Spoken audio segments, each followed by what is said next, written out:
आज की सैंडविच की रेसिपी बनाने में आसान है, स्पेशल है और बहुत ही फ्लेवरफुल है। हेलो नमस्कार, मैं सलोनी स्वागत करती हूँ आप सभी का संविदाज किचन में। फिर शुरू करते हैं स्पेशल वेज सैंडविच की इंग्रेडिएंट्स और प्रोसेसेस से। सैंडविच बनाने के लिए सबसे पहले हम इसकी स्टफिंग तैयार कर लेते हैं। तो एक बोल में या प्लेट में हम डालेंगे एक मीडियम साइज़ का बारीक कटा हुआ शिमला मिर्च, एक छोटे साइज़ का बारीक कटा हुआ प्याज भी डालना है और एक मीडियम साइज़ का बारीक कटा हुआ टमाटर डालेंगे। इस सैंडविच का स्वाद बढ़ाने के लिए हमें 2 से 3 बड़े चम्मच मेयोनीज डालना है और 2 बड़े चम्मच टोमेटो केचप डालेंगे। फिर इसमें डालना है आधी छोटी चम्मच चिली फ्लेक्स। अगर हरी मिर्च डालना चाहें तो उसे भी बारीक काट कर डाला जा सकता है। फिर इसमें मैं एक छोटी चम्मच मिक्स्ड हर्ब्स डाल रही हूँ। अब हमें ज़रा सा या स्वाद के अनुसार नमक डाल लेना है। सारी चीज़ों को अच्छी तरह मिक्स कर लेंगे। जितनी मैं स्टफिंग ब्रेड में स्टफ़ करने के लिए बना रही हूँ, इसमें 3 सैंडविच आराम से हम बना सकते हैं। तो ये हमारी टेस्टी स्टफिंग रेडी है। चलिए अब आगे का प्रोसेस देख लेते हैं। आगे हमें 2 ब्रेड के स्लाइसेस लेने हैं।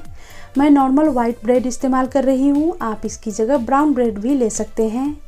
दोनों में हरी चटनी लगाएंगे। ये चटनी आप अपने स्वाद के अनुसार लगा सकते हैं या फिर आधी आधी चम्मच हम दोनों स्लाइसेस पर लगा देंगे। ब्रेड के हर तरफ एक बराबर ये चटनी स्प्रेड कर देना है। ये सैंडविच स्पेशल चटनी कैसे बनाते हैं इसकी रेसिपी मैंने आप लोगों से शेयर की है, वो आप मेरे चैनल पर देख सकते हैं। दोनों स्लाइसेस पर फैलाने के बाद इसके ऊपर हमें लगाना है चीज़ क्यूब्स। जितनी आपको पसंद हो इसके ऊपर फैला दीजिए। एक ही स्लाइस पर हमें फैलाना है। फिर इसके ऊपर जो हमने सब्जियों की स्टफिंग तैयार की थी वो इसके ऊपर फैलाएंगे एक बराबर। 2 से 2.5 बड़े चम्मच स्टफिंग डालनी है और अच्छे से फैलाकर सेट कर देना है। अब इस सैंडविच को बनाते हैं खास और फ्लेवरफुल। जो रेडीमेड मसाले वाले चिप्स आते हैं, खासकर बच्चों को बहुत पसंद होता है। इसे हम तोड़कर स्टफिंग के ऊपर सेट कर देंगे। फिर सबसे ऊपर मनचाही क्वांटिटी में हमें चीज़ क्यूब्स डालना है और फिर जो हमने दूसरी स्लाइस पर जो हरी चटनी लगाया था वो इसके ऊपर रख देंगे, यानी चटनी वाले हिस्से को नीचे की तरफ पलटकर सेट कर देना है। हल्के हाथों दबाकर स्टफिंग को सेट कर देंगे और फिर आराम से उठाकर प्लेट में रख लीजिए या फिर डायरेक्ट तवे पर डालकर सेंक लीजिए। इसी तरह मैं दूसरा सैंडविच भी स्टफ़ कर लेती हूँ। वैसे ही जैसे हमने स्लाइस पर पहले चटनी को स्प्रेड किया, फिर ये चीज़ क्यूब्स को लगा दिया और ये स्टफिंग फिर इसके ऊपर चिप्स को तोड़कर रख दिया और सबसे ऊपर फिर से चीज़ क्यूब्स को डालकर दूसरे स्लाइस को रखकर हल्के हाथों सेट कर दिया। तो 2 सैंडविच को मैंने स्टफ़ कर लिया। अब चलते हैं सेंकने के प्रोसेस में। सेंकने के लिए मैंने नॉन स्टिक तवे को पहले से ही गर्म होने के लिए फ्लेम पर चढ़ा रखा है।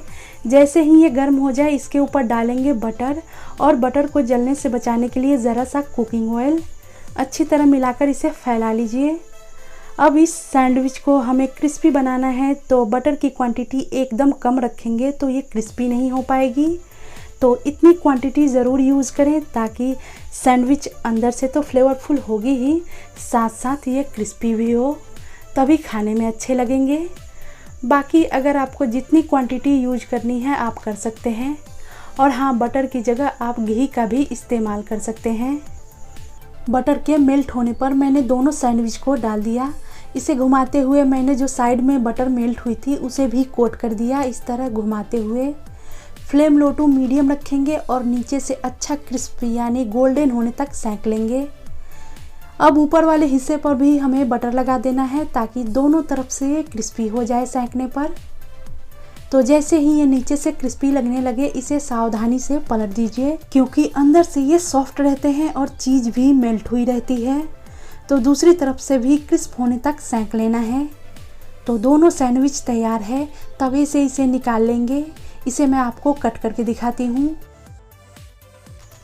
तो ये बहुत ही फ्लेवरफुल सब्जियों से भरपूर एकदम चीज़ी क्रीमी सैंडविच बनकर तैयार है और इसमें हमने चिप्स यूज़ किए हैं, तो ये और भी मज़ेदार है। तो जब भी सैंडविच में आपको कुछ स्पेशल स्वाद चाहिए तो इस रेसिपी को आप ज़रूर ट्राई करें। बड़ों को तो पसंद आएगी ही, बच्चे भी खाकर खुश हो जाएंगे। ट्राई कीजिए इस रेसिपी को और अपना फीडबैक कमेंट्स के ज़रिए ज़रूर शेयर कीजिए। मिलते हैं एक नई रेसिपी के साथ, तब तक के लिए bye bye. Thanks for watching.